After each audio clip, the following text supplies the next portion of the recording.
నమస్తే, welcome to hash tag you. నేను మీ రాజేష్. ప్రస్తుతం తెలంగాణ రాష్ట్ర రాజకీయాల్లో సీఎం రేవంత్ రెడ్డి చేసినటువంటి వ్యాఖ్యలు పూర్తి స్థాయిలో దుమారాన్ని రేపుతుంది. ఆయన తాజాగా పోలీసులకు సంబంధించినటువంటి అవార్డుల కార్యక్రమంలో భాగంగా పెద్ద ఎత్తున సీరియస్ వ్యాఖ్యలు చేశాడు.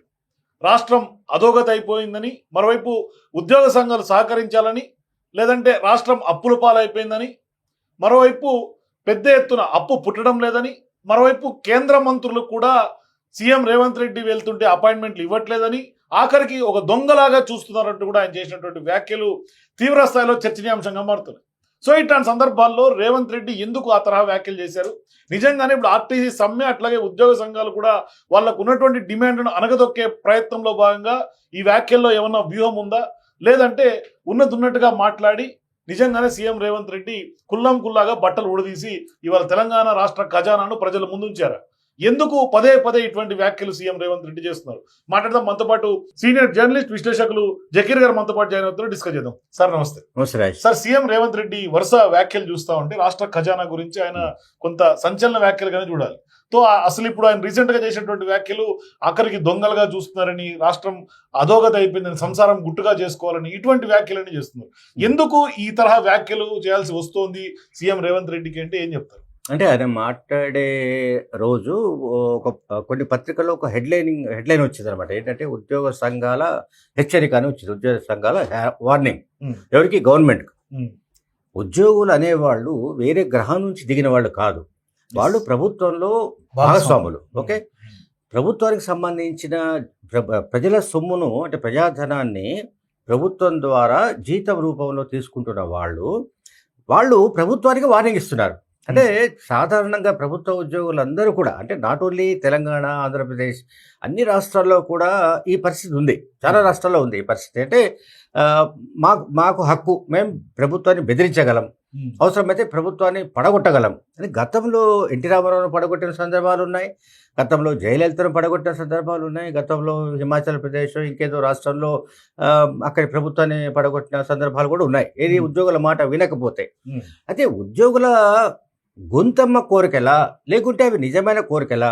ఇప్పుడు ఎప్పుడైనా కూడా ఉద్యోగుల సంఘాలకు సంబంధించి, ఉద్యోగులకు సంబంధించిన డిమాండ్స్ ఏంటంటే, ఒకటి ఫైనాన్స్తో ముడిపడినే ఉంటాయి, కొన్నేమో నాన్ ఫైనాన్స్ ఉంటాయి, ఆర్థికేతర అంశాలకు సంబంధించి ఉంటాయి.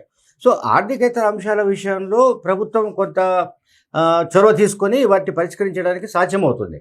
బట్ అదర్వైజ్ వాళ్ళు కోరుతున్నవి ఏమైనా కూడా, ఇప్పుడు కేసీఆర్ హయాంలో జరిగింది ఏమిటి? 2 డిఏలు ఇచ్చారు, 3 డిఏలు వాళ్ళు పెండింగ్లో పెట్టారు, ప్రభుత్వ ఉద్యోగులు, టీచర్లు, వీళ్ళకి సంబంధించి. సో ఆ బర్డెన్ దేని మీద పడుతుంది? తెలంగాణ ప్రభుత్వం మీద పడుతుంది. రేవంత్ రెడ్డి చాలా సందర్భాల్లో నేను చెప్పింది కూడా ఏంటంటే, ఆయన బోళా మనిషి, అంటే ఉన్నది ఉన్నట్టుగా మాట్లాడడానికి ఆయన ప్రయత్నిస్తున్నాడు. గతంలో అమెరికానో సంథింగ్ ఎక్కడో వెళ్ళినప్పుడు కూడా ఆయన ఒక సమావేశంలో మాట్లాడుతూ చాలా ఓపెన్గా చెప్పాడు, ఎన్నికల సందర్భాల్లో ప్రజలు తాము మోసపోవడానికి రెడీగా ఉంటున్నారు, కనుక రాజకీయ పార్టీలు ఏం చేస్తున్నాయంటే వాళ్ళు ఎట్లా మోసపోవడానికి సిద్ధంగా ఉన్నారు కాబట్టి వీళ్ళు ఇష్టం వచ్చిన హామీలు ఇచ్చేసి మోసం చేస్తున్నారని ఆయన ఓపెన్గా చెప్పారు.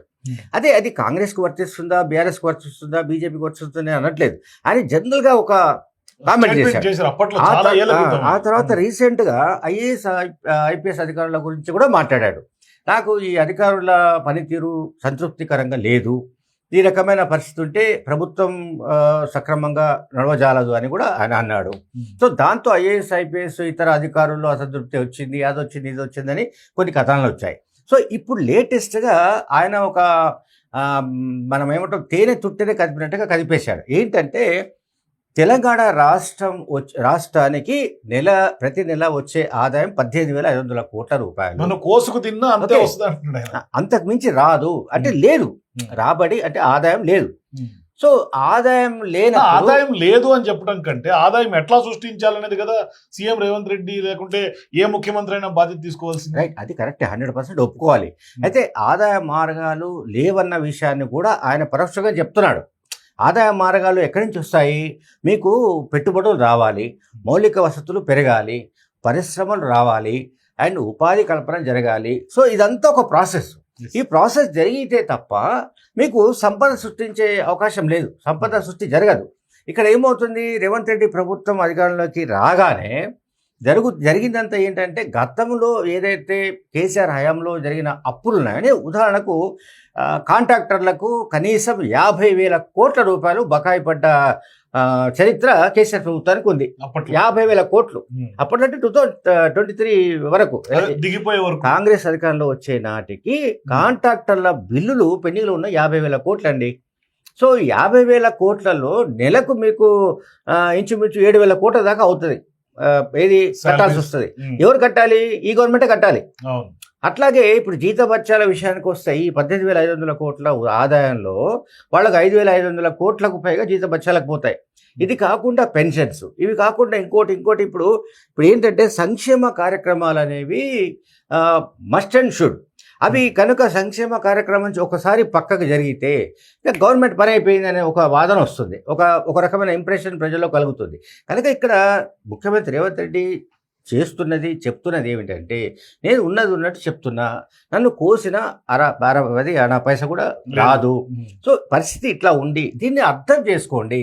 ఉద్యోగులు కూడా ప్రభుత్వ సమస్యల్ని అర్థం చేసుకొని, ప్రభుత్వం ఉన్న ఇప్పుడు ఆర్థిక పరిస్థితిని అర్థం చేసుకొని దీని దృష్ట్యా మీరు మీ సమ్మెను విరమించుకోండి, లేకుంటే మీకు సంబంధించిన డిమాండ్లను తగ్గించుకోండి అనే ధోరణిలో ఆయన మాట్లాడుతూ ఈ విషయాలు మాట్లాడారు. కానీ ఇక్కడ ప్రధానంగా సీఎం రేవంత్ రెడ్డి గతంలో చూసినటువంటి వ్యాఖ్యలు కానీ ఇప్పుడు తాజాగా మాట్లాడుతున్న వ్యవహారంలో ఆయన పదే ఓపెన్ స్టేట్మెంట్స్ చేయడం ద్వారా బీఆర్ఎస్ పార్టీకి ప్రతిపక్షాలకి కొంత అస్త్రం ఇచ్చినటువంటి వాడిగా అవ్వట్లేదా సార్? కాదండి, ఇప్పుడు బీఆర్ఎస్ అంటే వాళ్ళు ఇప్పుడు ఉదయం లేస్తే ఆయన వ్యాఖ్యల్ని మీ వల్లే ఖజానా ఇదైపోయింది అని చెప్పినటువంటి. అయితే ఇక్కడ మనం గమనించాల్సింది ఏంటి, కేసీఆర్ హయాంలో జరిగింది ఏమిటంటే మొత్తంగా సంక్షేమ కార్యక్రమాల అమలు కోసం పెద్ద ఎత్తున అప్పులు తీసుకొచ్చిందండి. కేసీఆర్ ప్రభుత్వం అప్పులు తీసుకొచ్చింది. కేసీఆర్ అప్పులు తీసుకొచ్చి ఆ అప్పుల్ని విచ్చలవిడిగా పంచిపెట్టేశాడు.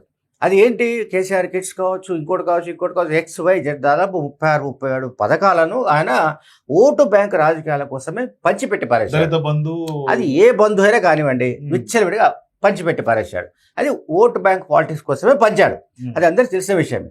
సో పంచిన తర్వాత ఏం జరిగింది అంటే, ఇప్పుడు ఒకవైపు ఏం జరిగింది, ఇవన్నీ పెండింగ్లో పెట్టుకుంటూ పోయాడు. కాంట్రాక్టర్ల బిల్లులు పెండింగ్లో పెట్టాడు. అట్లాగే గ్రామ పంచాయతీలకు రావాల్సినవన్నీ పెండింగ్లో పెట్టాడు. ఇంకా సర్పంచ్ల బిల్లులు పెండింగ్లో పెట్టాడు.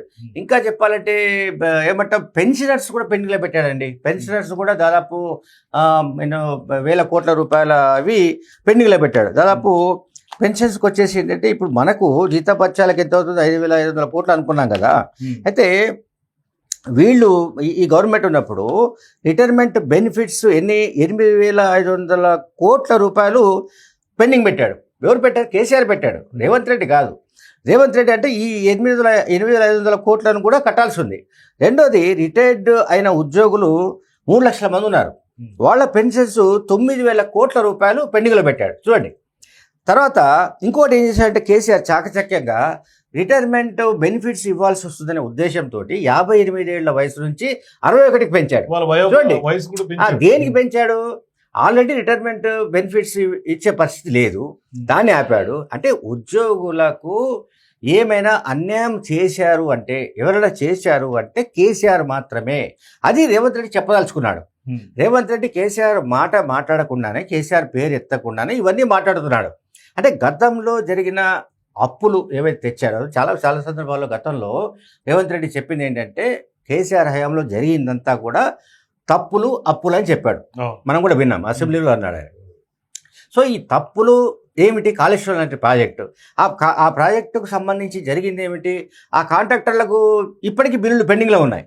ఒకవైపు ప్రాజెక్ట్ అయిపోయింది, ఆ ప్రాజెక్టు మళ్ళీ ఒక బ్యారేజ్ కూలిపోయింది, అదొక పెద్ద సబ్జెక్ట్. ఇప్పుడు దానిపైన ప్రతి నెల అది కనుక మనం నడిపిస్తే ఆల్మోస్ట్ 16,000 కోట్లకు పైగా ఏదో బడ్జెట్ కనిపిస్తుంది. ఇది దాని మెయింటెనెన్స్ సంబంధించి. సో ఇట్లా ప్రతిదీ ఏంటంటే కేసీఆర్ హయాంలో జరిగిన నేరాలు, ఘోరాలు, తప్పిదాలు, లేకపోతే అరాచకం, లేకుంటే ఆర్థిక అరాచకం, ఆర్థిక విధ్వంసం, ఇదంతా ఏంటంటే వచ్చి రేవంత్ రెడ్డి మీద పడ్డది. అంటే కాంగ్రెస్ గవర్నమెంట్ మీద పడింది. సో కాంగ్రెస్ గవర్నమెంట్ కూడా ఈ అప్పులకు సంబంధించిన వడ్డీలు కట్టకుండా ఉండడానికి వీల్లేదు, అట్లాగే మరొక రకంగా తప్పించుకోవడానికి వీల్లేదు. ఎందుకంటే ఏ గవర్నమెంట్ అయినా కూడా అది కంటిన్యూస్ ప్రాసెస్ అంటాం మనం. ఒక గవర్నమెంట్ తర్వాత ఇంకో గవర్నమెంట్ వచ్చినప్పుడు అంతకుముందు గవర్నమెంట్ చేసిన అప్పులు నెక్స్ట్ గవర్నమెంట్ కట్టాల్సిందే. అవును. అట్లాగే నెక్స్ట్ గవర్నమెంట్ ఆ అప్పులకు వడ్డీలు కూడా కట్టాల్సిందే. చూడండి, ఇప్పుడు రేవంత్ రెడ్డికి వచ్చిన సమస్య ఏంటంటే, ఒకటి వాళ్ళు ఎన్నికల సమయంలో 6 గ్యారెంటీలు హామీ ఇచ్చారు. ఆ 6 గ్యారెంటీల హామీ ఇచ్చినప్పుడు నిజంగానే ఇప్పుడు క్రిటిసిజం వస్తుంది, విమర్శలు వస్తున్నాయి. ఏమిటి మీకు 6 గ్యారెంటీలు హామీ ఇచ్చినప్పుడు అప్పుడు మీకు రాష్ట్ర ఆర్థిక పరిస్థితి తెలియదా? తెలుసు కదా, అప్పుడు అంటే కూడా తెలుసు కదా. అప్పుడు కూడా తెలిసినప్పుడు ఎందుకు అటువంటి హామీలు ఇచ్చారనేది ఒకటి వస్తుంది. ఇప్పుడు దానికి కాంగ్రెస్ నాయకత్వం జవాబు ఇవ్వాల్సిన అవసరం అయితే ఉంటుంది. ఎందుకంటే రాష్ట్ర ఆర్థిక పరిస్థితి బాగాలేదనే సంగతి అంతకు ముందే తెలుసని మనందరికీ తెలుసు. ఆ విషయం చాలా మంది ఇంటర్వ్యూలో క్వశ్చన్లు అడిగిన సందర్భంగా కూడా నాకు తెలుసు ఏ విధంగా సంపద సృష్టించాలని కూడా చెప్పినటువంటి అప్పట్లో అవునండి అన్నాడు. బట్ ఇక్కడ ఏంటంటే ఏం జరుగుతుందంటే, రాగానే వచ్చిన తర్వాత అసలు గతంలో జరిగిన ఆ విధ్వంసం తాలూకు వ్యవహారం అంతా కూడా తెలియడానికి, వాటిని సరిదిద్దడానికి దాదాపు 1 సంవత్సరం పట్టిందని ఈ మధ్య రేవంత్ రెడ్డి స్వయంగా ఒక సమావేశంలో చెప్పాడు. 1 year పట్టింది మాకు. అంటే దాన్ని సరిదిద్దడానికి, అంటే ఎక్కడెక్కడ వీళ్ళు ఇచ్చేశారు అన్ని బకాయిలేనండి. ప్రతిదీ ఎనీథింగ్ మీకు నేను చెప్తున్నాను కదా, ఓవర్సీస్ స్కాలర్షిప్సే కనీసం 5-6 ఏళ్ళ నుంచి పెండింగ్, లేదా ఇండస్ట్రీస్ సంబంధించిన సబ్సిడీస్ ఉంటాయి, అవి కొన్ని వేల కోట్ల రూపాయలు పెండింగ్, దాదాపు 40,000 కోట్లు ఏదో చెప్తున్నారు, అది పెండింగ్.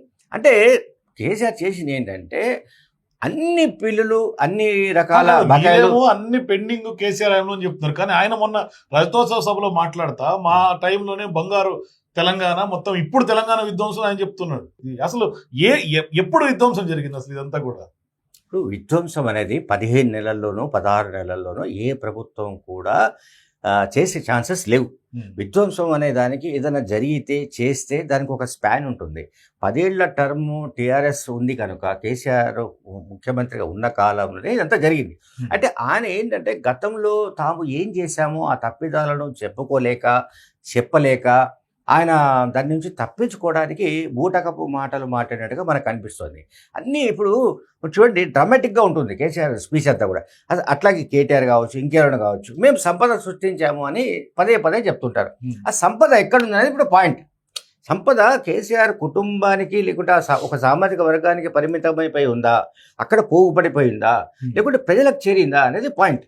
ప్రజలకు సంపద కనుక చేరి ఉంటే ఈ సమస్యలు ఎందుకు వస్తాయి ఇప్పుడు అనేది ఒకటి. తర్వాత ఇప్పుడు ఉద్యోగులకు సంబంధించి మనం మాట్లాడుతున్నాం. ఇప్పుడు ముఖ్యమంత్రి రేవంత్ రెడ్డి స్ట్రెస్ చేసి మాట్లాడాడు ఆయన. అంటే ఉద్యోగులు, మీరు ప్రభుత్వంలో భాగస్వాములు, అట్లాగే మీరు మన ఒక కుటుంబంలో మీరు సభ్యులు కనుక మీరు అర్థం చేసుకొని పరిస్థితిని బట్టి మీరు నడుచుకోండి. కానీ ఇప్పుడు తాజాగా రేవంత్ రెడ్డి గారి వ్యాఖ్యల్లో కూడా ఇంకొక వ్యాఖ్య కూడా ఏంటంటే, ఆయన చెప్పినటువంటి అంటే రేట్లు పెంచాలి, పెట్రోల్ ధరలు 100-200 చేయాలి, చేస్తేనే మీ కోరికలు తీరుతాయి. కాబట్టి మీరు ఏవి పెంచాలో మీరే ప్రజలకు చెప్పండి, ఒక 10 లక్షల మంది తీసుకొచ్చి సభ పెడదాము అంటున్నాడు. ఇప్పుడు రేవంత్ రెడ్డి వ్యాఖ్యల వెనుక మొత్తం కేసీఆర్ చేసిన పాపమే ఉందండి. 100% చెప్తాను. ఎందుకంటే కేసీఆర్ ఏం చేశాడంటే, ఎంప్లాయీస్ని ఒకవైపు, అట్లాగే వెల్ఫేర్ స్కీమ్స్ అందుతున్న ఎవరైతే సెక్షన్స్ ఉన్నాయో, రైతులు కావచ్చు, పేద ప్రజలు కావచ్చు, లేకుంటే వృద్ధులు కావచ్చు, మరొకరు కావచ్చు, ఎవరైతే వెల్ఫేర్ స్కీమ్స్ సంక్షేమ పథకాలు అందుకుంటున్న వాళ్లకు ఉద్యోగులకు మధ్య చిచ్చు పెట్టింది, వాళ్ళని మొత్తంగా డివైడ్ చేసింది కూడా కేసీఆర్. లేకుంటే ఇప్పుడు ఉద్యోగుల సమస్యల్ని పరిష్కరించాలి, ఉద్యోగులకు సంబంధించి మొత్తం వాళ్ళకు ఏం కావాలంటే అది ఇచ్చేసామనుకోండి for example. So Revanth Reddy చెప్పినట్టుగానే మీకు వృద్ధుల పెన్షన్స్ ఆగిపోతాయి, ఇంకా రిమైనింగ్ ఏవేవైతే ఉంటాయో అవన్నీ ఆగిపోతాయి, బెనిఫిట్స్ ఆగిపోతాయి, లేకపోతే వెల్ఫేర్ స్కీమ్స్ ఏవేవైతే ఉంటాయో అవన్నీ కూడా ఆగిపోతాయి. ఇప్పుడు రైతు బీమా, రైతు భరోసా కిందనే దాదాపు 35,000 కోట్ల రూపాయలు ఇప్పటికే ఈ గవర్నమెంట్ పంచింది. ఓకే, ఇన్ని కష్టాల్లో ఉన్నా కూడా. సో దాన్ని వీళ్ళు ప్రచారం చేసుకోలేకపోవచ్చు Revanth Reddy government, different issue. So BRS party ఏం చెప్తుంది, అసలు ఈ రాష్ట్ర ప్రభుత్వం ఏదో కేటీఆర్ వెంటనే స్పందించి రేవంత్ రెడ్డి దానికి మాట్లాడిన దానికి కౌంటర్గా ఆయన ఇంకేదో మాట్లాడాడు. కానీ ఇక్కడ ప్రధానంగా ఏంటంటే, ఇప్పుడు మీరు అన్నట్టుగా ప్రచారం చేసుకోలేకపోతారు అనేది ఒక పాయింట్. కానీ అట్లా కాకుండా కేవలం దివాలా తీసిపోయింది అని ముఖ్యమంత్రి లాంటి వాళ్ళే స్వయంగా చెప్తే రాష్ట్రం నిజంగానే దివాలా ఉందని అందరూ అనుకుంటే పెట్టుబడులు ఎక్కడి నుంచి వస్తాయనేది బీఆర్ఎస్ వాదన. ఇప్పుడు ఒకటండి, ఇప్పుడు ఇక్కడ మనము ఆయన రేవంత్ రెడ్డి ఒక స్టేట్స్మెన్ లాగా మాట్లాడుతున్నాడు. స్టేట్స్మెన్ లాగా అంటే ఒక రాజనైతికత ఉన్నవాడు, అంటే ఒక రాజకీయ పరిణతి ఉన్న వ్యక్తిగా ఆయన బోడతనం ఉండొచ్చు. కానీ విషయము ఇప్పుడు ఎప్పుడైనా కూడా రాజేష్ నిజం అనేది చేదుగా ఉంటుంది. ఆ నిజం చేదు ఉన్నా కూడా ఆయన చెప్పదలుచుకున్నాడు. ఎందుకంటే ఆయన దగ్గర వేరే ఆప్షన్ ఏమి కనిపించట్లేదు నాకు తెలిసి అయితే.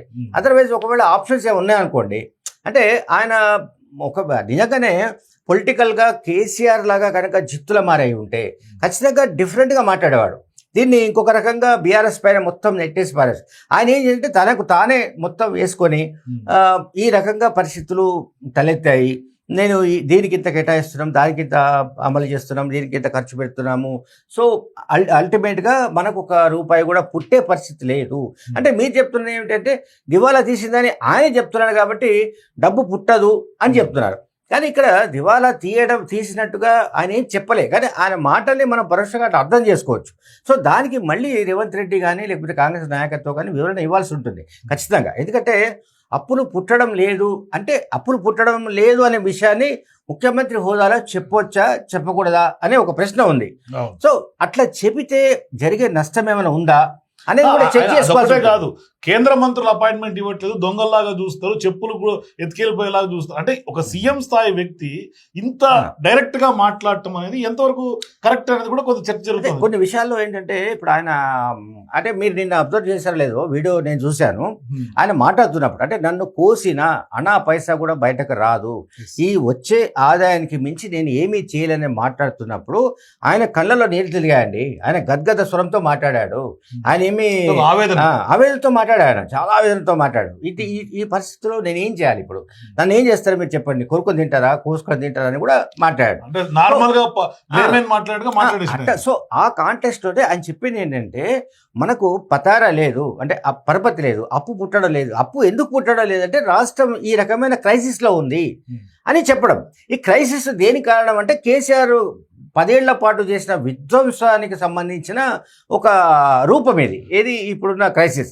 ఈ క్రైసిస్ ని ఎట్లా హ్యాండిల్ చేయాలనేది ఇప్పుడు రేవంత్ రెడ్డి ముందున్న ఒక పెద్ద ఛాలెంజ్ అది. సో అది ఎట్లా అధిగమిస్తాడు భవిష్యత్తులో అనేది కూడా. అంటే ఇప్పుడు ఆదాయ మార్గాలు పెంచాలంటే ఇప్పుడు మీరు ఇంతకుముందు ఒక క్వశ్చన్ అడిగారు, పెట్రోల్ 100 రూపాయలని 200 చేయమంటారా, లేకపోతే ఇప్పుడు ఏ రాష్ట్ర ప్రభుత్వం చేయలేరు కదా. ఎందుకంటే కేంద్రంలో రాహుల్ గాంధీ లాంటి వాళ్ళు జాతీయ రాజకీయాల్లో బీజేపీని వైపు అదే విమర్శించి ఇక్కడ రాష్ట్రాల్లో వాళ్ళు చేయలేరు.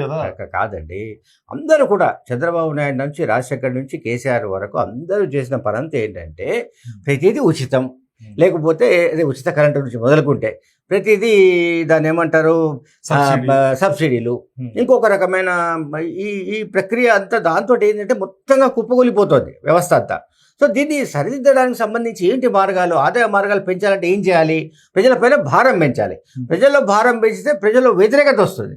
సో ప్రజల్లో వ్యతిరేకత రావడం కంటే ఉద్యోగుల్లో వ్యతిరేకత వచ్చినా సరే అనే బహుశా అటువంటి ఒక మైండ్ సెట్తో కేసీఆర్ మన రేవంత్ రెడ్డి ఉన్నట్టుగా నాకైతే అర్థమవుతుంది. ఎందుకంటే ప్రజల పైన ఇప్పుడు కరెంటు ఛార్జీలు పెంచడానికి లేదు, లేదా మరొక రకమైన పన్నులు భారం వేయడానికి లేదు. వేస్తే వెంటనే ఆందోళన కార్యక్రమాలు మొదలవుతాయి. కేసీఆర్ హయాంలో ఇదే ధర్నా చౌక్ను నిషేధించిన వాళ్ళు ఇప్పుడు ధర్నాలు అక్కడ చేసే అవకాశం ఉంది. అప్పుడు గతంలో ప్రగతి భవన్ దగ్గర ఇనుప కంచెలు వేసి ఎవరిని లోపలికి రానియని వాళ్ళు ఇప్పుడు ఉద్యోగుల పట్ల వాళ్ళు అతి ప్రేమను ఒలకపోస్తున్నారు. ఉద్యోగుల పట్ల వాళ్ళు అసలు ఉద్యోగుల గురించి వాళ్ళు ఎప్పుడైనా పట్టించుకున్నారా, ఉద్యోగ సంఘాల గురించి ఎప్పుడైనా వాళ్ళు మాట్లాడారా? ఉద్యోగ సంఘాలన్నింటినీ వాళ్ళు మాజీ మంత్రి శ్రీనివాస గౌడ్ అట్లాగే మన స్వామి గౌడ్ ఇట్లాంటి వాళ్ళతో హ్యాండిల్ చేసేవాడు కేసీఆర్, అంటే మేనేజ్మెంట్ చేసేవాడు. సో ఇక్కడ ఏంటంటే ఇటువంటి మేనేజ్మెంట్ స్కిల్స్ లేని కారణంగా కూడా ఇటువంటి ఇష్యూస్ వస్తున్నాయేమని నాకు అనిపిస్తుంది. Thank you sir. సో మొత్తం మీద సీఎం రేవంత్ రెడ్డి వ్యాఖ్యలు అయితే మాత్రం కొత్త చర్చకు దారితీస్తుంది. మరి దాని మీద కూడా కొంత వివరణ ఇవ్వాల్సినటువంటి బాధ్యత కూడా ఉంది అనేది కూడా స్పష్టంగా అర్థమవుతుంది. సో మీరు కూడా సీఎం రేవంత్ రెడ్డి వ్యాఖ్యల పట్ల మీరేమనుకుంటున్నారు, మీ అభిప్రాయాల కింద కామెంట్ సెక్షన్ తెలియజేయండి. For more videos please watch #.